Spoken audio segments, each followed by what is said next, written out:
Si tu es un créateur de contenu ou que tu penses, ça fait déjà plusieurs mois à te lancer dans la création de contenu, tu sais à quel point c'est indispensable d'avoir les bons accessoires. Salut, donc bienvenue sur ma chaîne, moi c'est Mariam, ça fait 1 an que je me suis lancée sur YouTube. Ça fait déjà plusieurs années que je crée du contenu. Je suis passée par plusieurs essais et erreurs et je vais te partager tout ce dont tu auras besoin pour filmer, éditer et pour rendre la création de contenu beaucoup plus simple et beaucoup plus optimale. Que ce soit les caméras, l'audio, les logiciels à utiliser pour éditer, je vais te partager tout ce dont tu as besoin dans cette vidéo. Petit disclaimer, je tiens à dire que cette vidéo se base vraiment sur mon expérience personnelle et que je vous recommande avant de faire toutes sortes d'achats d'aller vous renseigner pour vos besoins. Petit point, si vous voyez que je regarde souvent en bas, c'est parce que je regarde sur mon téléphone, j'ai pris des notes pour m'assurer de bien lister tout ce qu'il faut et de ne rien oublier. Premier point, on va parler tout ce qui est caméra. Quand moi j'ai commencé à créer du contenu, j'utilisais vraiment mon téléphone. Petit contexte, il faut savoir quand j'ai créé ma chaîne YouTube, je voulais pas tout de suite investir dans une caméra et dépenser, j'ai tout simplement commencé avec mon téléphone et honnêtement les téléphones d'aujourd'hui ça fait clairement l'affaire. Avec un iPhone tu vas pouvoir avoir une qualité qui est décente pour quelqu'un qui vient de commencer, pas besoin d'investir tout de suite.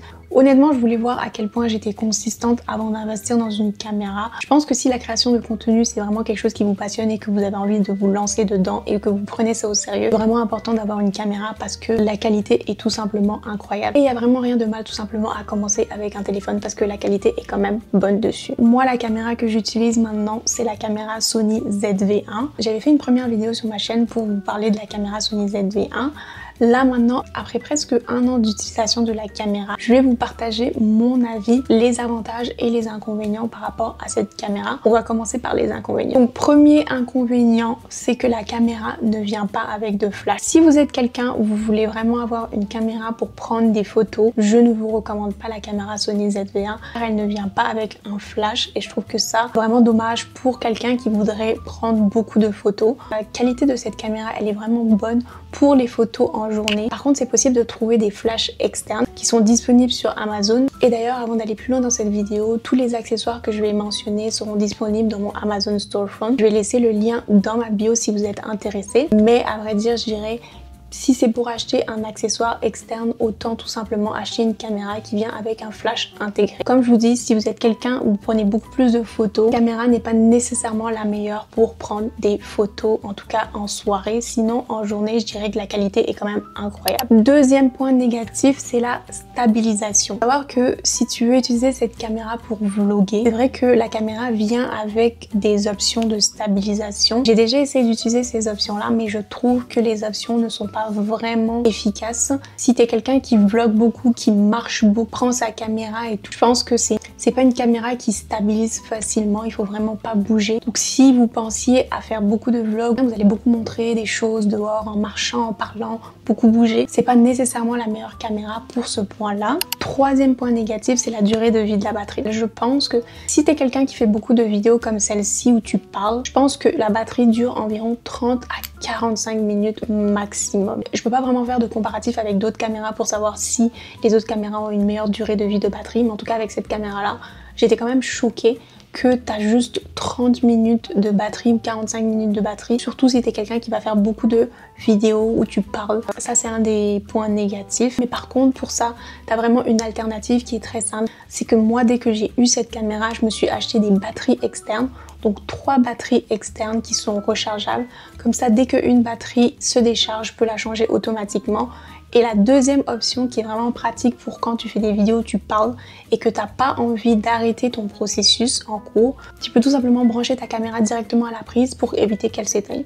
Donc franchement, ça c'est un inconvénient, mais la solution est quand même assez simple et efficace. Tu as des batteries externes pour quand tu sors dehors et que ta caméra te lâche. Ou sinon, si tu veux faire des vidéos beaucoup plus posées où tu parles chez toi, bah, tu as tout simplement un chargeur que tu branches à la caméra et tu n'as aucune interruption pendant toute ta vidéo. Donc ça c'est vraiment un problème, mais il y a une solution à ça. Donc ça c'est vraiment mes 3 désavantages. Maintenant passons aux avantages. Premier point, rien à dire, la qualité de la vidéo. Si tu veux investir dans ton contenu, si tu penses à te lancer sérieusement, je pense même niveau couleur, même comment le teint ressort, Je trouve vraiment que la qualité vidéo de la caméra est vraiment incroyable. Donc pour ça, rien à dire. Deuxième avantage, c'est que tu as plusieurs effets qui sont disponibles aussi. C'est-à-dire tous les effets qui vont venir améliorer la texture de ta peau. Donc par exemple, si tu veux camoufler tes imperfections, tu as plusieurs options. Tu as l'effet peau douce, l'effet très amélioré. Tu as même un effet un peu maquillage vraiment lifté. Donc ça, je trouve que c'est vraiment une option qui est cool, surtout dans les journées où t'as pas forcément envie de montrer toutes tes imperfections, t'es en train de vlogger, t'as un petit bouton par-ci, par-là, ça va vraiment venir lisser ton grain de peau. Donc ça, c'est vraiment un des autres avantages que j'aime beaucoup dans cette caméra. Donc troisième point, c'est vraiment une caméra qui est vraiment hyper simple à utiliser. Honnêtement, moi, quand je l'ai eu, j'avais jamais utilisé de caméra et je trouve que, et je l'utilise la plupart du temps en mode automatique. Aucun réglage que je fais, je l'allume, elle est comme ça. Là par exemple pour cette vidéo, il n'y a aucun réglage qui est fait. Je l'ai allumée, elle est en mode automatique. Après c'est sûr qu'on peut toujours jouer avec le mode manuel si on cherche certains effets. Mais franchement je trouve que pour débuter, pour commencer, c'est vraiment une caméra qui est super simple à utiliser. Parce que moi honnêtement, j'ai pas de patience, j'aime vraiment pas essayer de comprendre les choses et tout. J'ai pas de patience, je veux juste allumer la caméra, que tout soit parfait et je perds pas de temps. Donc vraiment ça c'est un des points qui est vraiment positif par rapport à cette caméra. Aussi une autre option que j'aime beaucoup avec cette caméra, c'est que le transfert d'image se fait hyper simple. Tu as une application qui s'appelle Imaging Edge. Bref, jugez pas mon anglais, je vais mettre un petit l'icône de l'application et c'est hyper simple. Par exemple, tu prends des photos, tu prends des vidéos ou tu prends des photos avec des amis, tes amis ont besoin de leurs photos directement. Bah, tu utilises cette application, eux ils scannent juste le code QR de l'application et ils peuvent sélectionner toutes les vidéos et photos et ils le reçoivent instantanément. Donc je trouve que c'est vraiment une caméra qui est pratique pour transférer les images ou les vidéos, que ce soit les images ou les vidéos si tu as besoin du contenu, par exemple instantanément sur ton téléphone pour poster. Donc ça c'est un des points que j'aime beaucoup. Donc c'est vraiment une caméra qui est facile, qui est pratique à utiliser, vraiment parfaite pour débuter. En tout cas après plusieurs mois d'utilisation, je réitère mon avis par rapport à cette caméra. C'est vraiment une caméra qui est facile, simple pour les vlogs, pour les vidéos. La qualité de la caméra elle est vraiment incroyable. Donc franchement si vous cherchez une caméra à utiliser pour débuter, si c'est vraiment pour les vidéos, je recommande cette caméra. Si vous êtes plus quelqu'un, vous savez que vous allez prendre des photos, je recommanderais pas cette caméra. Et par contre je peux pas vous recommander une autre caméra parce que c'est la seule caméra que j'ai. Mais je sais qu'il y a beaucoup de personnes qui utilisent la caméra G7X et qui parlent à quel point elle est hyper incroyable pour les photos. Donc peut-être vous renseigner par rapport à cette caméra. Petite astuce aussi pour pouvoir optimiser et créer du contenu plus simplement avec la caméra. Je vous recommande d'avoir plusieurs batteries, plusieurs cartes mémoire. Il n'y a pas quelque chose de plus énervant que de filmer et de se rendre compte que sa carte mémoire est full, de devoir attendre 15 à 20 minutes pour pouvoir transférer toutes ces photos, toutes ces vidéos sur son ordinateur. Tu perds juste du temps dans l'efficacité et la création de contenu. Déjà que ça prend du temps de filmer, mais si en plus tu dois perdre 20 à 30 minutes à gérer le stockage, transférer sur ton ordinateur, ça aussi ça va prendre 10-15 minutes. T'as facilement perdu 1 heure et je vous parle parce que c'est des moments que j'ai vécu et c'est des expériences que j'ai vécues. Donc maintenant tout simplement ce que je fais, c'est que j'ai 3 batteries, j'ai 2 cartes mémoire, comme ça je perds pas de temps. Si une batterie est déchargée, je change la batterie. Si la carte mémoire par exemple elle est pleine et qu'au fur et à mesure j'ai oublié de vider les vidéos que j'ai sur cette carte mémoire, hop, je switch de carte mémoire et on n'en parle plus. Et je parle même pas de tout ce qu'il y a sur ton ordi. Il faut constamment gérer en fait ton contenu, le stockage, que ça soit sur ta carte mémoire, sur ton téléphone, sur ton ordinateur. Il faut trier. Il faut bien sûr avoir une clé de stockage pour pouvoir stocker tout simplement tout ce contenu de qualité qui est filmé en 4K et qui prend énormément de place. Donc ça c'est les petits conseils que j'ai pour vous si vous avez une caméra. Pour que la création de contenu soit vraiment simple et efficace, c'est vraiment pas des dépenses inutiles d'avoir plusieurs batteries, plusieurs cartes mémoire. Non, tout simplement ça va juste te faciliter ta création de contenu au quotidien. Passons au deuxième point, l'audio. Alors, il faut savoir que pour l'audio, moi tout simplement, j'utilise le micro, le DJI Osmo 2, je pense. Je vais mettre le nom ici si je me suis trompée. J'utilise un micro qui est connecté à ma caméra, c'est Bluetooth. Et honnêtement, pour vous dire la vérité, je dirais pas que ce micro est indispensable. Mais si vous êtes quelqu'un comme moi, par exemple, vous parlez pas très fort, ou des fois vous vous retrouvez dehors, vous allez vlogger, il va y avoir du bruit autour, je pense que c'est vraiment quelque chose qui peut vous aider. Par exemple sur ma chaîne, au début, j'avais pas de micro. Et j'ai fait plusieurs vidéos où j'ai reçu des commentaires où on me disait que je parlais pas assez fort, qu'on m'entendait pas assez fort. Il faut savoir que ça c'est vraiment important dans ton contenu. Il faut qu'on soit capable tout simplement de t'entendre. Donc moi, la solution que j'ai trouvée, c'est vraiment ce micro-là. Et honnêtement, je le trouve hyper bien, hyper simple. tu as juste à le brancher, à le connecter. Il peut aussi marcher sur ton ordinateur, sur ton téléphone. Tu peux aussi l'utiliser pour faire des voice-over, que ce soit sur tes vidéos. Tu peux le connecter à ton ordinateur. Donc franchement, la caméra vient déjà avec un audio qui est intégré. Mais moi, en tout cas, de mon expérience, je trouve que c'est beaucoup mieux d'avoir un micro tout simplement pour qu'on t'entende. Et surtout aussi, ce qui est intéressant avec le micro, c'est par exemple quand tu t'éloignes de ta caméra. Quand tu t'éloignes, vu que ton micro il est sur toi, on t'entend hyper bien. Donc ça aussi c'est un autre point. Par exemple, si tu es quelqu'un, tu poses ta caméra, tu t'éloignes, tu veux continuer à parler, avoir un micro c'est indispensable. Sinon il faut toujours tenir sa caméra et être proche de sa caméra. Et deuxième point qui est intéressant aussi, c'est si tu es dehors et que tu es dans un environnement où il y a beaucoup de bruit, avec un micro tu es sûr qu'on va t'entendre. Donc je vais vous faire un petit test. Donc là c'est moi ici avec le micro. Là maintenant je vais m'éloigner pour vous montrer le son. Donc là c'est toujours moi avec le micro. Et pareil, là c'est moi ici avec le micro. Donc là deuxième test, là maintenant c'est moi sans le micro. Je vais m'éloigner aussi pour que vous puissiez entendre le son. Donc là maintenant c'est moi éloigné sans le micro. Et pareil, c'est ici moi sans le micro. Donc je pense que j'ai pas besoin de plus parler, vous avez clairement vu la différence dans le son et dans l'audio. Je pense que c'est vraiment important d'investir dans l'audio pour qu'on puisse vous entendre. Surtout que si vous allez faire beaucoup de vlogs, vous allez sûrement être dans des environnements où il y a du monde et peut-être que vous êtes un peu timide. En tout cas, je sais pas si vous êtes comme moi, vous êtes un peu timide au début pour pouvoir parler. Mais le micro, ça va tout simplement vous simplifier la vie. Je sais que ça peut paraître un petit peu intimidant de se balader avec un micro comme ça et de se balader aussi avec ce qui est branché sur votre téléphone. Mais il faut juste vaincre ses peurs et tout simplement se lancer. Si c'est vraiment quelque chose que vous voulez faire, il faut investir, il faut que les gens puissent vous entendre tout simplement. Donc voilà mon avis pour tout ce qui est audio. Donc maintenant passons au troisième point, c'est les lumières. Donc pour tout ce qui est lumière, honnêtement, moi je me suis pas trop cassé la tête par rapport aux lumières. J'ai deux lumières, donc les lumières qui s'accrochent là, les selfie light. J'ai pas de softbox ou quoi que ce soit. Je pense peut-être investir à un moment donné dans des softbox ou dans plus de lumière pour pouvoir améliorer ma luminosité. Mais je pense que pour un début, pour commencer, t'as une lumière, ça te suffit amplement. Et là, ici, c'est un petit peu particulier parce que j'ai vraiment essayé de créer une petite ambiance cosy, genre on est entre nous. Donc là, c'est un petit peu différent. Donc c'est pour ça qu'il n'y a pas beaucoup de luminosité dans la pièce. Mais si tu as une pièce qui est quand même pas mal éclairée, c'est pas que tu aies nécessairement besoin de lumière. Et si tu sais que, par exemple, dans la pièce dans laquelle tu es, il n'y a pas beaucoup de lumière, c'est indispensable d'avoir une petite lumière que tu vas pouvoir accrocher. Et pourquoi j'en ai deux? C'est parce que je pense que je vais le répéter assez souvent. C'est pour éviter que quand une se décharge, j'ai à attendre qu'elle se charge pour pouvoir continuer de créer du contenu. T'imagines attendre 30-40 minutes que ta lumière se recharge pour continuer ton contenu? Non, ça c'est impossible. Donc, et techniquement en fait j'en ai trois, mais deux c'est amplement suffisant. Et là je vais vous montrer très rapidement c'est quoi mon petit setup si j'avais pas de lumière maintenant qui se trouve juste devant moi. Ça c'est avec la lumière qui est juste devant moi. Et juste retenez bien que là on est vraiment dans une ambiance où il n'y a pas beaucoup de lumière dans ma pièce. Mais si tu es dans un endroit qui a déjà beaucoup de lumière, c'est même peut-être pas nécessaire que tu aies une lumière. Mais je pense quand même en général que par exemple, si tu as une caméra, tu n'as peut-être pas besoin de lumière si ton environnement est déjà éclairé. Mais par exemple, si tu crées du contenu avec ton téléphone, c'est absolument essentiel d'avoir une lumière parce que ça va changer énormément la qualité de ton contenu.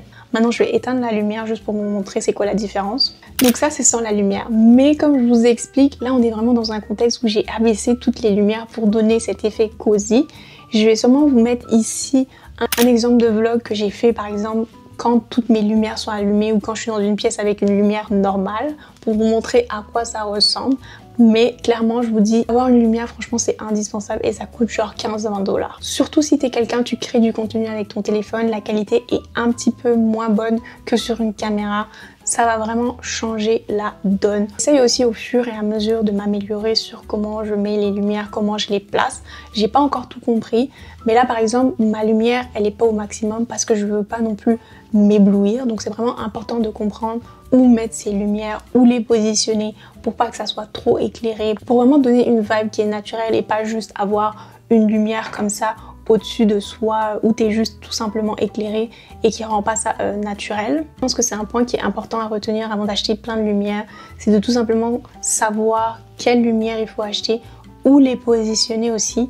Donc tout simplement pour le moment, moi j'utilise juste les selfie light qu'on peut accrocher. mais je pense aussi à avoir une softbox, mais pour le moment je pense pas que c'est un indispensable pour créer du contenu. Ça fait un petit peu le tour pour les lumières, donc passons au point suivant. Bon, pour tout ce qui est accessoires, trépieds, etc., moi vraiment ce que je conseille c'est d'avoir deux types de trépieds. Donc tu as un trépied que tu vas utiliser pour vlogger. Donc ça c'est celui que j'ai ici de la marque Ullenzil qui est rétractable. Donc tu peux quand même avoir une certaine hauteur. La petite rotule ici là qui est 360 que j'aime beaucoup. Qui est vraiment pratique parce qu'il est portable, parce qu'il est léger et aussi tu peux juste le mettre dans le sac. T'as le trépied régulier qui est grand, qui est bien pour tout le contenu que tu filmes chez toi où ta caméra est juste posée sur ton trépied. T'as un troisième espèce de trépied que moi j'aime beaucoup utiliser qui vient vraiment s'accrocher sur les miroirs, sur les murs. Aussi vraiment pratique pour toutes les vidéos que tu veux filmer dans la voiture. Ça c'est vraiment mes trois trépieds indispensables et vraiment chaque trépied a son utilisation. Donc mon trépied que j'utilise pour vlogger à l'extérieur, que je peux transporter facilement, et le trépied qui s'accroche au mur, au miroir, ça ils viennent de la marque Ullenzil. Mon trépied je me rappelle plus de la marque, mais comme je vous dis tout va être lié dans mon Amazon Storefront. Deux marques que j'ai souvent achetées et qui sont vraiment bonnes pour tout ce qui est accessoires trépied, que ça soit les lumières et tout, c'est vraiment Neewer, je sais pas si je prononce ça bien. Et t'as la marque Ullenzil aussi que j'aime vraiment beaucoup leurs accessoires sur Amazon. Moi je pense que c'est vraiment important dans un trépied de sélectionner ceux qui sont stables, quitte à prendre ceux qui sont un petit peu plus chers. Surtout quand t'as une caméra que tu viens installer qui va être lourde, qui va se pencher, surtout si t'as des caméras. Une caméra, tu viens rajouter une lentille par-dessus, ça alourdit, tu viens rajouter un micro, tu viens rajouter une lumière, ça devient assez lourd et avoir des trépieds que tu achètes à 10 $ qui sont pas vraiment solides, je pense que c'est une erreur. Je préfère investir dans un trépied qui va me coûter 30-40 $ pour avoir quelque chose qui est vraiment solide où je suis sûre que mon appareil va pas se casser en le posant dessus. Donc ça aussi c'est un autre point à avoir, d'investir vraiment dans des trépieds qui sont solides et qui vont pas se casser au bout de 2 jours. Un petit peu le tour pour tout ce qui est trépied accessoires. Maintenant passons au prochain point. Donc pour tout ce qui est logiciel, application, le point vraiment important pour pouvoir te permettre d'éditer, de créer du contenu de manière efficace, de prendre du temps. Je vais vous dire la vérité honnêtement, je suis toujours dans ce processus là où j'essaye tout simplement d'améliorer, d'optimiser mon contenu, de créer du contenu, contenu en batch, c'est-à-dire de produire plusieurs contenus. Parce qu'il faut savoir, moi j'ai un travail, donc je suis pas à temps plein dans la création de contenu. Il faut vraiment que je trouve des moyens pour m'organiser. En termes de logiciel d'édition, honnêtement pour moi, je vis très bien avec CapCut. Et honnêtement, j'adore. Putain, je vais mourir pour vous. Là, je dois changer de batterie de toute manière. Donc laissez-moi aller prendre un petit peu d'eau et je reviens. Jure que par CapCut. Je l'utilise que ça soit pour mes shorts, pour mes vlogs sur YouTube. Tout simplement, j'aime beaucoup la plateforme, c'est hyper simple à utiliser. En plus, c'est gratuit. Honnêtement, moi, je paye pour CapCut Pro parce que tu as droit à certaines transitions, tu as droit à certaines écritures. Mais je pense pas que c'est nécessaire d'avoir la version payante. Je pense que c'est environ 9 $ par mois ou sinon tu peux payer annuellement. Oui, donc ça te permet d'avoir des features, des font layers.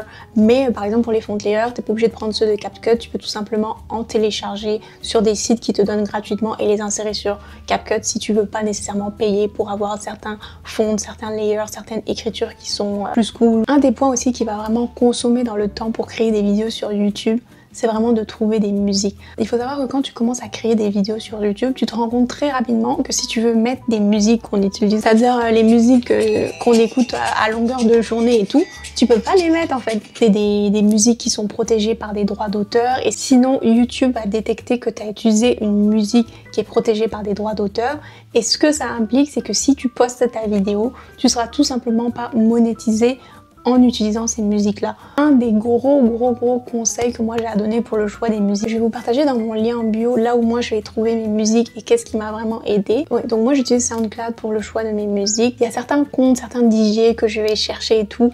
Et avec le temps aussi, je commence un petit peu à savoir c'est quoi les musiques qui vont être flaguées tout simplement par YouTube. Si on reconnaît trop le son original de la musique, c'est quelque chose, ça va être flagué par YouTube, donc ça va être protégé par des droits d'auteur. Je vais vous mettre mes artistes un petit peu préférés sur SoundCloud que j'utilise, qui vont me permettre d'aller chercher des musiques que je vous garantis pas que tous les sons que ces artistes-là postent ne soient pas des sons qui soient protégés par des droits d'auteur, mais c'est vraiment avec ces artistes-là que j'arrive à mettre des sons qui sont un petit peu cool, qui sont remixés, qui sont pas les vraies versions et que YouTube va pas forcément détecter comme des musiques qui sont protégées par des droits d'auteur. Une autre option aussi, c'est que moi je paye Epidemic Sound.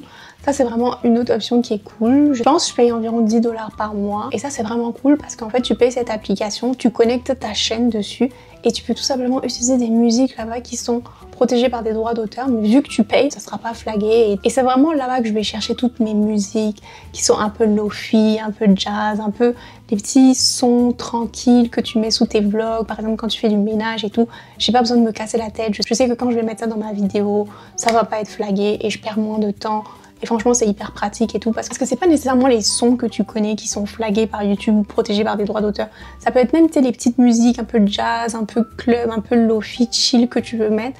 Bah celles-là aussi, elles sont protégées par des droits d'auteur. Donc franchement, un mix entre SoundCloud et Epidemic Sound, moi j'aime beaucoup, c'est ce que j'utilise pour tous mes vlogs, toutes les musiques que je mets. Et aussi une autre petite astuce que j'ai, si je veux par exemple, je suis dans ma voiture, je veux mettre quelques musiques que je connais, une petite playlist et tout, ben en fait il y a un petit lapsus de temps. Genre t'as environ je pense 5 à 10 secondes, tu peux mettre les musiques, genre les musiques...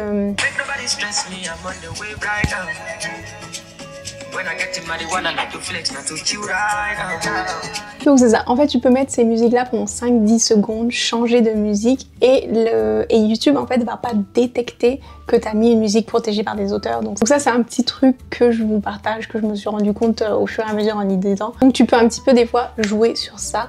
Et ça, c'est vraiment cool à savoir. Donc, passons au prochain point. Pour tout ce qui est organisation, stockage, tout simplement pour pouvoir stocker le contenu que je filme avec ma caméra, pensez même pas à stocker ça sur votre ordinateur. Votre ordinateur va être comme votre téléphone, il va être complètement full, il va ramer. Donc vraiment, dès le début, avoir un disque externe, c'est vraiment la base. Ça va vous sauver. Vous n'allez même pas pouvoir fonctionner sans disque externe. Vous allez très vite vous rendre compte que ça prend énormément de place. Et aussi, j'ai aussi ce petit accessoire là que j'ai acheté. Tu vas pouvoir mettre des ports USB, des ports USB-C.